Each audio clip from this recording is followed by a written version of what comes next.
Quelles incidences à la suspension de la réforme des retraites? Voilà le sujet qui va nous animer à présent dans cette première partie de Smart Patrimoine. Et pour en parler, nous avons le plaisir d'accueillir sur le plateau Valérie Batigne. Bonjour Valérie Batigne. Bonjour Nicolas.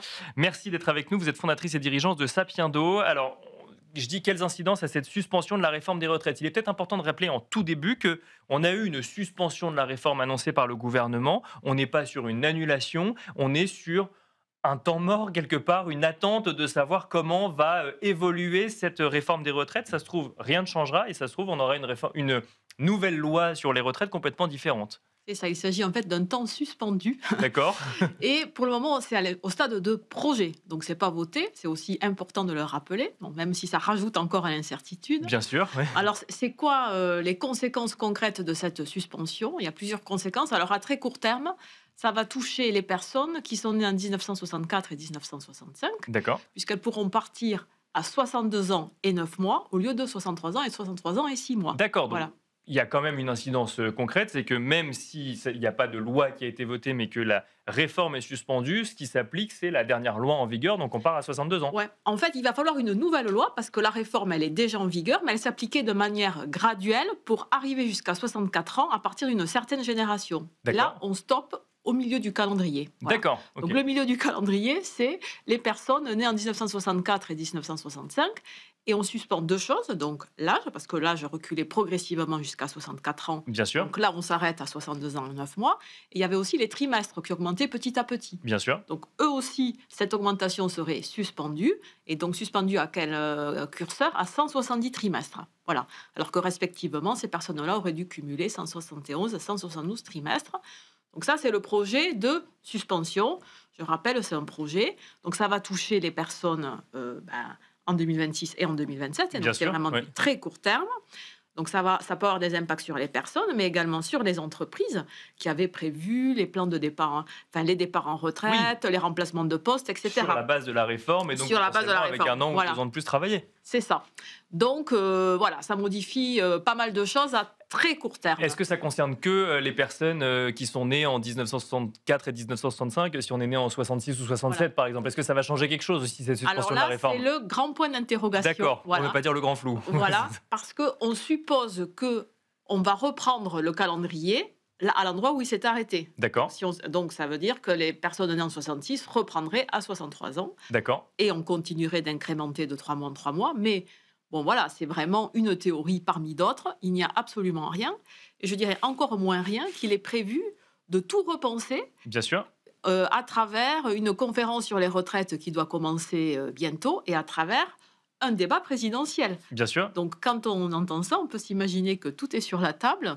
Donc, vraiment, à court terme, pour les générations 66, il y a vraiment un flou. Bon, même si le bon sens commanderait de reprendre le calendrier là où il s'est arrêté. Il y a un flou, mais il n'y a pas que le sujet de la suspension de la réforme des retraites, puisqu'il y a d'autres mesures qui concernent les retraités ou jeunes retraités qui sont également sur la table. Alors effectivement, il faut que le budget soit voté, mais on parle notamment de gel des retraites ou d'arrêt de ce dispositif de cumul emploi-retraite qui a été longtemps mis en avant par le gouvernement. Ouais. Ça aussi, c'est à prendre en cause, c'est à prendre en compte dans sa stratégie retraite. C'est ça, parce que ce gel, cette suspension de la réforme a un coût. Donc, il faut le financer.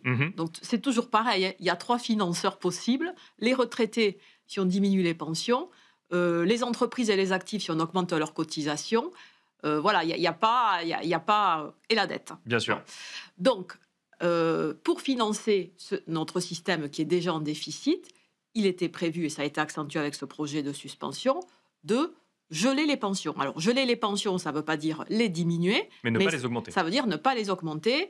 Donc, il était prévu un gel en 2026 et après une sous-indexation par rapport à l'inflation. D'accord. Voilà. Donc ça, c'est prévu dans le projet de loi de finances de la sécurité sociale. Mais pareil, ce n'est pas voté. Donc là, ça a un impact direct, quelque part, sur le pouvoir d'achat des retraités. Des retraités, voilà. bien sûr. Oui. Donc, il faut mentionner autre chose aussi qui est dans ce projet de loi de finances et qui est moins médiatisé, mais qui peut avoir un gros impact. C'est, je dirais, machine arrière toute sur le cumul emploi-retraite. Depuis la dernière réforme des retraites, donc 2023, le cumul était encouragé. On encourageait les personnes à travailler une fois à la retraite. Voilà. Donc, continuer à travailler tout en bénéficiant de la retraite. Ça faisait un départ à la retraite progressif, quelque C'est ça. part, et on Donc, continuait à capitaliser. on liquide sa pension. En même temps, on travaille, Mhm. on paie ses cotisations. Et encore mieux, les cotisations retraite qui sont payées allaient générer une seconde pension de retraite. Bien sûr. Donc, ouais. c'était vraiment un encouragement à travailler, parce que travailler, on remplit les caisses de l'État et de Ouais, l'URSSAF bien en sûr. cotisant. Et donc là, machine arrière, Machine arrière là-dessus. voilà. D'accord. En fait, on reviendrait à un système de cumul plafonné jusqu'à 67 ans. D'accord. Et On après, ne on ne pourrait- pourrait plus travailler. À partir de 67 ans, on peut cumuler, D'accord. mais jusqu'à 67 ans, le cumul va être rendu très difficile. On dissuade les personnes de cumuler jusqu'à 67 ans. Pourquoi ? Pour essayer de les faire retarder le départ en retraite jusqu'à 67 ans. C'est ça D'accord. l'idée derrière. D'accord. Donc c'est quand même un changement complet de paradigme. Toujours Voilà. dans un contexte où on a une suspension de la réforme des retraites qui permet de partir à 62 ans. C'est-à-dire qu'il y a C'est 5 ça. ans, effectivement, où on ne sait pas trop comment, C'est ça. Donc quelle l'idée, stratégie on met en c'est place. soit on est à la retraite et on ne travaille pas du tout, soit on continue, Soit on décale son départ. soit on décale son départ. Voilà.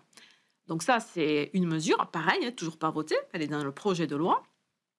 Et une autre mesure technique qui est en faveur, il y en a deux d'ailleurs, en faveur de la retraite des femmes. Bien sûr. Donc là, ce serait un système, une modification du calcul de la retraite de base au régime général qui permettrait d'augmenter la retraite des femmes.